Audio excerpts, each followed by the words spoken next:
Fala, meus queridos! Tava com saudades de vocês, né? Perdão pela ausência nos últimos dias, mas para os corintianos e corintianas, chegou a hora que vocês gostam tanto aqui no canal. Vamos falar de Corinthians e falaremos depois dessa vitória no sabadão na Neoquímica Arena de virada com 2 gols de Memphis Depay. O Corinthians venceu o Sport de Recife, teve gol de Português. Teve gol do Sérgio Oliveira, né? Ex-Futebol Clube do Porto, muito bom jogador, já vamos falar dele aqui. Mas o Corinthians conquistando uma vitória importante depois de ter perdido para o Fluminense, depois de uma semana conturbadíssima, com demissão do Ramon Dias, do Emiliano, enfim, da comissão técnica, com o Corinthians no mercado buscando um novo treinador e uma vitória que era imprescindível, né? Porque era um time, na teoria e na prática, muito mais fraco que o Corinthians e brigando por outras coisas que o Corinthians dentro da competição, e o Corinthians precisava sair do sufoco. E olha que teve um pouco de sufoco num jogo que não precisava ter tido. Mas isso tudo vai na nossa análise. Então chegou aqui, deixou o like, deixou os comentários, deixou a inscrição. Estamos voando aí rumo aos 100 mil, então eu peço a gentileza de vocês, tá? Mas antes de mais nada, um recado rápido da nossa parceira MB aqui no canal Arthur Quesada. Fala, meus queridos, olha só onde estamos, em um dos palcos mais emblemáticos, mais icônicos do futebol mundial, e é claro que para mim é um privilégio trabalhar num jogo aqui dentro, em grandes jogos aqui dentro, né? Quase a minha segunda casa. Mas a verdade é que para chegar até aqui, muita relação, muito empenho, trabalho, preparo, estudo, erros, acertos. Só que o mais importante foi dar o primeiro passo. E é esse o recado que eu tenho junto com a MB para você que quer mergulhar de cabeça nesse universo das criptomoedas. O movimento inicial é fundamental. A MB é a maior plataforma de ativos digitais da América Latina e dá para você ingressar nesse mercado de uma forma segura e muito fácil. Em menos de 5 minutos, eu vou deixar aqui fixado nos comentários o link e também aqui no QR Code para você conseguir se cadastrar. E olha que já tem aí um boost inicial, né? Se você fizer um investimento de R$50, você recebe da MB mais R$25 para dar este primeiro passo, esse primeiro salto com muita qualidade. Portanto, esse é o nosso recado. Às vezes, começar é o mais difícil, mas com a MB a tua vida pode ficar muito, muito mais fácil nesse sentido. Bora com a MB!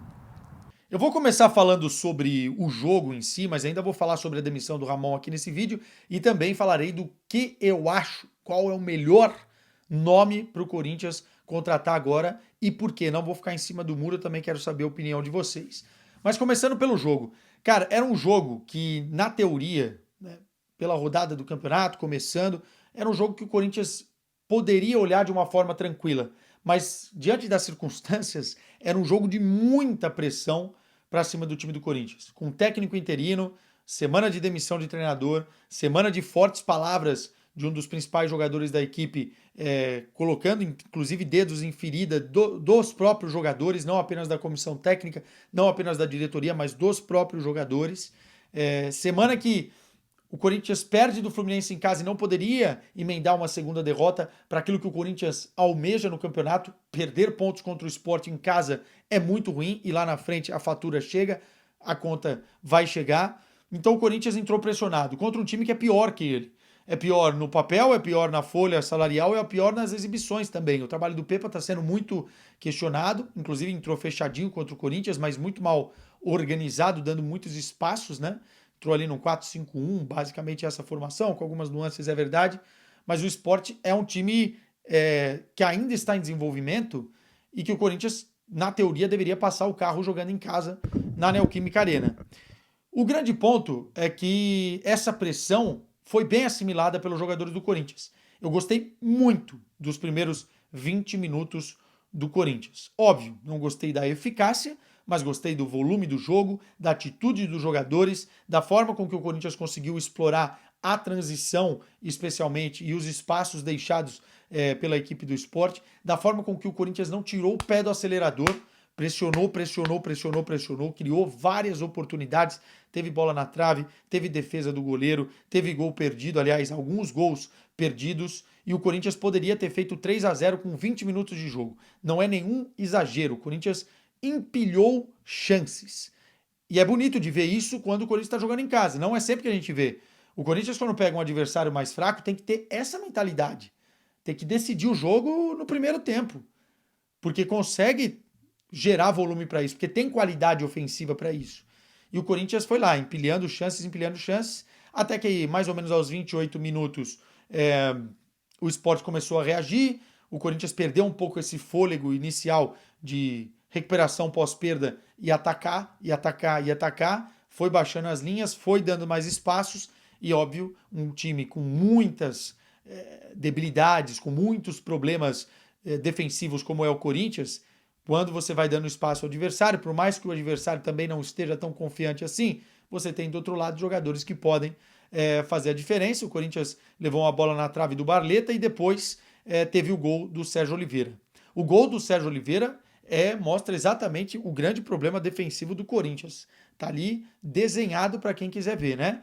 Corredor central, o Sérgio Oliveira recebe com muita liberdade, não há uma marcação nem do zagueiro e muito menos do volante que deveria estar com ele. Ele abre pela direita, ele caminha em direção à zona de finalização dentro da área, o cruzamento sai da direita para o meio e lá está ele, sem nenhum jogador acompanhando, sem nenhum zagueiro também dando bote na interceptação, né, tomando o espaço, e ele finaliza com qualidade. O Sérgio Oliveira sempre teve muita qualidade no Porto, especialmente em finalizações, né? Tanto que é o homem da bola parada, é o maestro desse esporte que, enfim, tem muitas limitações, mas o Sérgio Oliveira é muito bom jogador. E o Corinthians toma 1-0 num primeiro tempo em que poderia ter vencido por 4-1, mesmo com esse gol aí, e não conseguiu ser eficaz.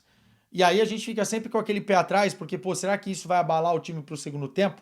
E realmente precisava de alguém para pegar o time pelo colarinho, né? E falar, vamos embora, dar uma chacoalhada. E esse alguém precisa ser, necessariamente, especialmente depois dessa semana, o número 10 do Corinthians. O Memphis pede a camisa número 10, como estava acordado, e tira ela de um dos principais jogadores do Corinthians, se não o principal, para colocar e chamar a responsabilidade. O Memphis vai nos microfones depois do jogo contra o Fluminense e despeja no ventilador verdades e mais verdades que incomodaram muita gente e que deixaram muita gente melindrada, mas que não passaram de verdades absolutas. E isso colocou nas costas dele uma pressão muito grande ainda mais. Ok, você falou tudo o que você falou, agora você precisa resolver. E o Memphis fez um primeiro tempo muito bom. Aliás, ele fez um grande jogo. Foi uma partidaça do Memphis, talvez a melhor dele com a camisa do Corinthians. Mas se o Corinthians perdesse o jogo, os holofotes iriam para o Memphis. Com certeza, porque ele é um jogador caro e que está chamando a responsabilidade dessas formas que eu falei. Caro, literalmente, né?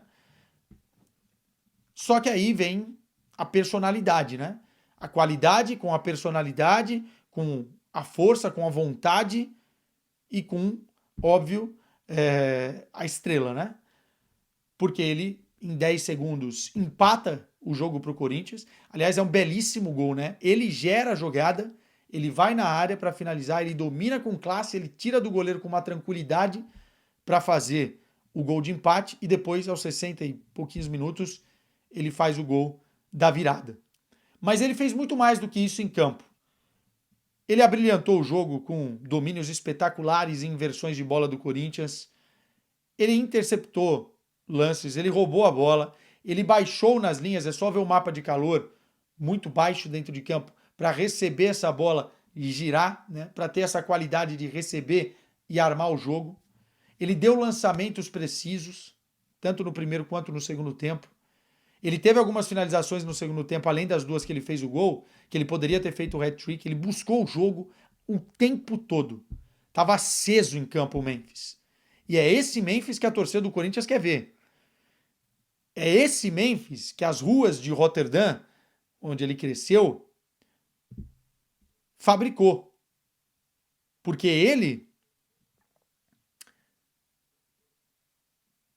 assim como tem tatuado um leão nas costas, ele gosta de ser provocado. E ele fala as verdades que precisam ser ditas. Parêntese aqui, porque a gente já vai voltar para terminar de falar do jogo. O Memphis foi aos microfones e falou ali 90% de coisas acertadas e assertivas. Ele foi no cerne da questão. Ele cobrou reforços da diretoria e, ao contrário do que o Emiliano e do que o Ramon falavam, especialmente no sistema defensivo, né? Estamos tranquilos com os zagueiros que temos. Então nós estamos vendo outro esporte. Estamos vendo outra coisa dentro de campo. Ele cobrou reforços. Ele também deu um chacoalhão em alguns jogadores quando ele disse que ganhar o Campeonato Paulista não pode saciar a fome do elenco. Ele foi muito bem nas palavras quando ele, além de cobrar da diretoria, cobrou evolução tática. Tudo que o corintiano tá vendo, ele falou. Ele externou, né? Tudo que o corintiano estava vendo, ele falou. E aí, quando ele fala de evolução tática, ele está falando do Ramon e do Emiliano. Não estou vendo evolução. E alguém estava vendo evolução? Há muito tempo. Há muito tempo. O Corinthians perdeu uma vaga na Libertadores porque não conseguiu evoluir. Não conseguiu apresentar repertório. E o Memphis foi lá e meteu o dedo na ferida. Tem uma outra frase que ele diz, que ele traz muito pro eu, que ele poderia ter evitado. Mas quando você está ali diante dos microfones, você, com essa personalidade, tem que falar. O holandês é um pouco como o alemão, só que com um sorriso no rosto. O holandês é frontal, é pragmático, ele fala as paradas. Ele, ainda mais com a personalidade que tem o Memphis, ele não vai guardar para ele o que ele tá vendo. Até porque ele quer ganhar, ele quer competir, ele quer ser campeão. Ele não veio pro Corinthians para ficar brigando por vaga na Libertadores, meu irmão. E é isso o espírito que o Corinthians tem que ter. Então eu tô defendendo aqui, porque eu vi muita gente bater na semana nas declarações do Memphis, mas vocês queriam que o cara fosse o quê? Fosse pra frente dos microfones e falasse o quê? Não, tá tudo bem, a gente vai trabalhar, semana que vem mais 3 pontos aí em disputa, tamo junto, o grupo é forte, o grupo tá unido. Pô, que conversinha fiada, meu. O cara é líder da equipe, líder técnico da equipe, veste a camisa número 10, ele tem que botar a cara mesmo. E no jogo seguinte, ele tem que assumir a responsabilidade mesmo, como ele assumiu, e ser cobrado por isso. Então, o nível da cobrança para o Memphis é o mesmo nível do que ele tem que entregar dentro e fora de campo, em termos de liderança. E eu vi ali nos microfones um líder que colocou os dedos na ferida, assim como, por exemplo, a gente vê e revê quando assiste entrevistas dos times alemães ou como assiste entrevistas aqui na Europa, com franqueza. Eu gosto de jogador com personalidade. Eu gosto de jogador assim. Ainda mais com o peso que ele carrega, um peso financeiro, um peso midiático, um peso da camisa que veste. Enfim, o Corinthians ainda sofreu no final do jogo, em alguns lances. O Donelli está muito inseguro, tá sentindo o peso de algumas críticas. Eu não acho que as críticas sejam tão válidas assim ao Donelli como eu estou vendo em algumas esferas. Ele não é o goleiro titular do Corinthians, ele é o goleiro reserva. Se ele fosse o titular, talvez o tom das críticas poderiam até estar certos, mas eu vejo um pouquinho de disparidade da realidade, mas está mexendo com ele. Ele não está conseguindo sair jogando, ele queima a bola, ele erra em alguns lances, enfim, está mexendo com ele. E o Corinthians sofreu no final do jogo um pouquinho que não poderia ter sofrido contra um Sport, como eu disse, que ainda está em evolução e que é um time muito, muito limitado e que eu acho que vai brigar na parte de baixo da tabela. Para finalizar o jogo, antes de falar da demissão do Ramon e do novo treinador, eu acho que esse jogo mostra exatamente o que o Corinthians precisa em termos de treinador para o futuro. Ele aponta, esse jogo aí contra o Sport, ele aponta a direção, aponta o caminho. Por quê? Quando você tem Memphis, Yuri, Carrilho, até mesmo Romero, em alguns dias inspirados, Bidon, o Garro voltando, o Anguilleri, muito bom jogador, o próprio Mateuzinho. Quando você tem recursos ofensivos do jeito que o Corinthians tem, você precisa acertar a casinha lá atrás primeiro, para depois olhar lá para frente, porque lá para frente, uma hora ou outra esses caras vão resolver. Se tudo tiver equilibrado na parte defensiva e o Corinthians sofrer menos e ficar menos com a bola e melhorar a saída de jogo na construção, os zagueiros começarem a acertar lançamentos, acertar passe que rompe linhas, enfim, se tudo estiver bem no processo inicial, no equilíbrio defensivo, esses caras aí vão decidir lá na frente. E o Corinthians precisa contratar um treinador que saiba organizar o time defensivamente. E o mercado precisa ser bem feito, a diretoria precisa ir no mercado para cumprir essa lacuna. Os zagueiros do Corinthians hoje estão muito mal. Muitos deles, na minha visão, não têm condições. O André Ramalho, que foi muito bem na temporada passada, eu elogiei muitas vezes aqui no canal, não está bem. E aí você fica mudando. André Ramalho, Kaká. Kaká, Félix Torres. Félix Torres, Gustavo Henrique. Gustavo Henrique, André Ramalho. Nenhuma funciona. Nos últimos 7 jogos, acho que o Corinthians tomou 9 gols. O Corinthians toma gol de todo mundo. E mais do que um gol por jogo. Não dá. Você precisa mirar um treinador que comece a obra pela fundação. Não adianta você construir a casa pelo telhado. Aliás, o telhado do Corinthians já está muito bem feito. A ponta da lança está lá. Se tiver um equilíbrio, esses caras vão corresponder lá na frente. Pois bem, guardem essa informação que quando eu for falar do próximo treinador, ela vai ser importante. Ramon e Emiliano. Não tinha como a diretoria mandar esses caras embora antes do que aconteceu, de como aconteceu. Por mais que eu, enfim, falasse aqui, indiquei aqui algumas vezes, né? Mesmo depois do final do Campeonato Brasileiro da temporada passada e mesmo durante o início desse ano, em que a gente falava, olha, depois do Campeonato Paulista tem que ter uma reavaliação, porque em muitos momentos o Corinthians está perdendo jogos, perdendo pontos, perdendo oportunidades por conta de erros do Ramon e do Emiliano. E não pode ficar refém de ter escapado do rebaixamento da temporada passada ou do título do Campeonato Paulista para tomar decisões. Mas, no final das contas, eu entendo a dificuldade da diretoria. Como é que você manda o cara embora depois dele ter levantado um troféu? É difícil. É difícil. E não dava para mandar embora depois que caiu da pré-Libertadores, porque prejudicaria o título paulista. Então, no final das contas, eu nem culpo a diretoria pelo timing da demissão. E eu acho que a diretoria acertou o timing. Mas o Ramon e o Emiliano, hoje teve lá uma homenagem para eles e tal, as declarações também foram bonitas, né, de despedida, fizeram o papel deles. Fizeram o papel deles. Era salvar o Corinthians ano passado, salvaram. Colocaram na pré-Libertadores, colocaram. Venceram o Campeonato Paulista. Só que durante esse período, caiu na Copa do Brasil da forma que caiu na Sul-Americana da forma que caiu na pré-Libertadores da forma que caiu. Em vários jogos, o Corinthians não conseguia ter repertório tático para apresentar. E isso é muito, muito ruim. O Corinthians, dentro dos próprios jogos, e ele, Ramon e o próprio Emiliano, eles faziam modificações inexplicáveis. O Corinthians chegou a jogar no 4-2-4, enfim, chegou a jogar com um monstrengo dentro de campo tático, porque eles colocaram 4 atacantes, um meia, 3 zagueiros, um lateral correndo por fora. E quando o Corinthians teve superioridade numérica dentro de campo com expulsões em jogos decisivos, o Corinthians não conseguiu encontrar caminhos. E isso passa pelo treinador. Passa pelo treinador.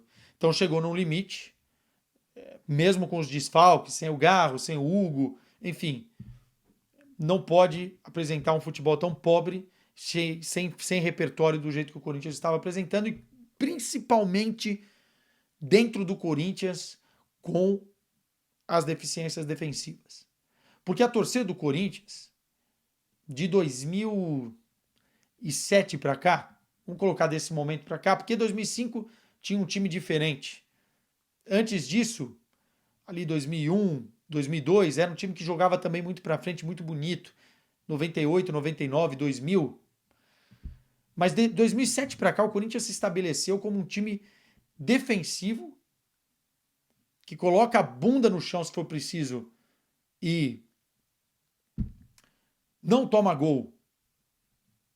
E foi assim que o Corinthians chegou longe a ganhar os títulos que ganhou, muito por conta, enfim, do treinador que tinha.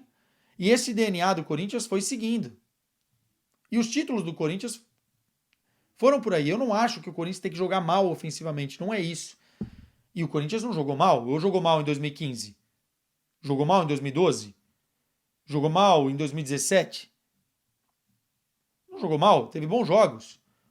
Mas a característica principal era o equilíbrio defensivo. Com o Ramon e o Emiliano, o Corinthians não teve isso. Não teve isso. Os números mostram. Especialmente desse ano. E para terminar aqui o nosso vídeo, falar do próximo treinador. Dorival, tem muita gente falando, tem gente falando que está muito caro, o Corinthians está buscando outras alternativas. Você tem alguns nomes no mercado, nomes estrangeiros, por exemplo, Luiz Castro, né? Está sem trabalhar, enfim. Outras possibilidades. Quanto ao Dorival, para pagar os valores que estão sendo mencionados e logo depois de um trabalho tão ruim, pífio, que ele fez na seleção brasileira, que eu não sei como é que está a cabeça do Dorival agora, não seria uma aposta, enfim, inicial que eu faria. Treinador lá de fora, como eu falei, Luiz Castro, outros nomes. Esquece que vão ganhar muito dinheiro. Vai vir para ter que abrir a carteira para trazer. Eu não tenho dúvidas de que o Tite é o nome certo para o Corinthians agora. Pô, Quessadinha, mas o Tite falou não 1, 2, 3 vezes pro Corinthians, mentiu quando falou que não ia mais treinar ninguém, assumiu o Flamengo naquele ano. Pô, é um traíra, não sei o quê. Eu não concordo com isso, tá? Eu não compro essa conversa. Ele tomou as decisões dele, passível de crítica, o torcedor pode ficar magoado, agora, é um traíra, não pisa mais no Parque São Jorge. Na história do Corinthians, a gente teve vários treinadores, mas jogadores especialmente, ídolos do Corinthians, que trocaram o Corinthians por rivais e que foram escorraçados e depois voltaram. E que a Fiel recebeu muito bem. Porque são ídolos. Vou dar alguns nomes aqui. Marcelinho Carioca foi pro Santos. Rincon foi pro Santos. Jogaram nota com o cara dele no jogo Corinthians e Santos. Ricardinho trocou o Corinthians pelo São Paulo, voltou. Rincon voltou. Marcelinho voltou. E tantos outros aqui. Então, assim, não é porque o cara tomou uma decisão profissional na carreira que a gente tem que... Ele não faltou com respeito ao Corinthians, à entidade. Ele tomou a decisão dele. Sinceramente, tem que parar com esse negócio de ficar melindrado. Na minha avaliação, né? Eu não sou assim. E se ele é a melhor opção para o Corinthians agora, por ter um cara que vai equilibrar a defesa, o Corinthians vai jogar mais equilibrado, vai sofrer menos gols e decidir lá na frente. O Corinthians vai decidir mesmo porque tem qualidade para isso. É um cara que conhece o clube, é um cara que é vitorioso no clube, que é o maior treinador da história do clube. Você não pode fechar os olhos para isso. Para mim, teria que ser o Tite. Se o Tite disser não, exponha isso mais uma vez, porque a torcida merece saber no final das contas. Mas você cogitar nomes com o Tite livre no mercado, eu acho um erro. Acho ainda a melhor opção, não só pela história que teve, mas pela história que pode escrever. Você não pode também contratar olhando para o passado. Você tem que contratar olhando para o que o time precisa, as características. E nesse momento o Corinthians precisa mais do que nunca de equilíbrio defensivo que Adenor Bach pode trazer. Meus caros, me alonguei aqui. Beijo para vocês, bom final de semana e boa Páscoa nesse domingão para todo mundo. Vai Corinthians, sempre! Tchau!